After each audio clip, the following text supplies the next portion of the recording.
இந்த வீடியோவை நீங்க பார்த்துட்டு இருக்கீங்களா? இந்த நேரத்திலும் நம்மளை சுத்தி பல்வேறு விதமான ஸ்கேம்ஸ் பல விதத்துல நடந்துட்டு தான் வருது. இந்த வீடியோல நான் ரீசெண்டா நடந்துட்டு இருக்கக்கூடிய ஒரு 3 ஸ்கேம்ஸை பத்தி நான் சொல்றேன். இந்த வீடியோவை ஃபுல்லா பாருங்க. அப்போதான் இதுக்கு மேல அந்த ஸ்கேம்ஸ் உங்களுக்கு நடந்தாலும் நீங்க அந்த ஸ்கேம்ல இருந்து ஈஸியா தப்பிக்க முடியும். வீடியோல நான் 3வதா சொல்லக்கூடிய ஸ்கேம்ஸ் பல இடத்துல இப்போ ட்ரெண்டிங்கா போயிட்டு இருக்கு. ஃபர்ஸ்ட் வந்து பாத்தீங்கன்னா ஜாப் ஆஃபர் ஸ்கேம்.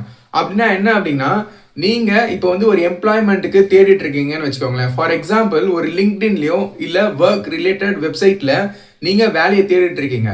பட் ஆனா உங்களுக்கே தெரியாம ஸ்கேமர்ஸ் வந்து உங்களை வாட்ச் பண்ணிட்டு இருப்பாங்க. அது மட்டும் இல்லாம அவங்க வந்து ஒரு ப்ராசஸிங் சார்ஜஸ் அப்படின்னு சொல்லிட்டு ஒரு இனிஷியல் பல்க் அமௌண்ட்டை உங்களை பே பண்ண சொல்லுவாங்க. நம்மளும் வந்து பாத்தீங்கன்னா பேக்கேஜ் நல்லா இருக்கு, ஒரு நல்ல ஒரு டாப் ரெப்யூட்டட் கம்பெனிஸா இருக்கு அப்படின்னு நம்மளும் உள்ள போகிறதுக்கு வாய்ப்பு நிறைய இருக்கு. பட் ஆனா நம்ம நல்லா புரிஞ்சுக்கணும், அந்த ஒரிஜினல் கம்பெனி நம்மள ரெக்ரூட் பண்ணல, இது ஸ்கேம் அப்படின்னு. ரெண்டாவது வந்து பாத்தீங்கன்னா டிஜிட்டல் அரெஸ்ட் ஸ்கேம். அதாவது ரீசெண்டா நம்ம சொசைட்டில பல இடத்துல இந்த ஸ்கேம் நடந்துட்டு இருக்கு. அதாவது எந்த ரூபத்துல இந்த ஸ்கேம் நடக்குது அப்படின்னா, ஒரு அன்னோன் கால்ல இருந்து நம்மளுக்கு கால் பண்ணிட்டோ இல்ல வீடியோ கால் மூலியமாவோ நாங்க வந்து போலீஸ் பேசுறோம், சிபிஐ பேசுறோம்னு சொல்லிட்டு அவங்க கால் பண்ணுவாங்க. அது மட்டும் இல்லாம இப்ப நீங்க வீடியோ கால் அக்செப்ட் பண்றீங்க அப்படின்ற பட்சத்தில் இருக்கக்கூடிய செட்டப்பும் அந்த போலீஸ் ஸ்டேஷன் மாதிரி தான் இருக்கும். இப்போ இந்த இடத்துல ஒரு பாதிக்கப்பட்ட விக்டிமும் அவங்க என்ன நினைப்பாங்கன்னா, ஒருவேளை நம்ம சைடு தான் ஏதோ தெரியாம தப்பு நடந்திருக்கோ அப்படின்னு ஒரு ஃபியர் அவங்களுக்குள்ள இருக்கும். ஏன் அப்படி நான் சொல்றேன் அப்படின்னா, அவங்க வந்து ஒரு ஸ்கேமர்ஸ் வந்து பாத்தீங்கன்னா எப்படி பேசுனா அங்க பீப்புளை அவங்களுக்கு ப்ரெஷர் பண்ண முடியும். ஃபார் எக்ஸாம்பிள் வந்து இந்த மாதிரி தான் சொல்லுவாங்க, உங்களோட பேங்க் அக்கௌண்ட்ல வந்து பாத்தீங்கன்னா ஒரு இல்லீகல் ஃபண்ட் டிரான்சாக்ஷன் நடந்திருக்கு அப்படின்னு பல டைப் அவங்க உங்களுக்கு சொல்லுவாங்க.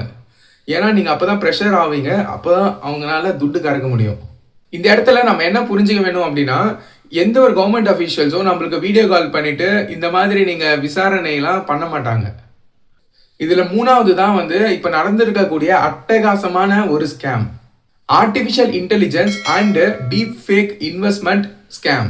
அதாவது இந்த ஸ்கேம்ஸ்லாம் எப்படி நடக்குது அப்படின்னா, இப்போ டாப் செலிபிரிட்டிஸோ இல்ல வேற ஏதாவது ஒரு கவர்மெண்ட் அஃபீஷியல்ஸோ, குறிப்பா ஏன் நான் இப்போ ரீசெண்டா ஒரு லாஸ்ட் வீக் வந்து ஒரு வீடியோ ஒன்று பார்த்துருந்தேன்.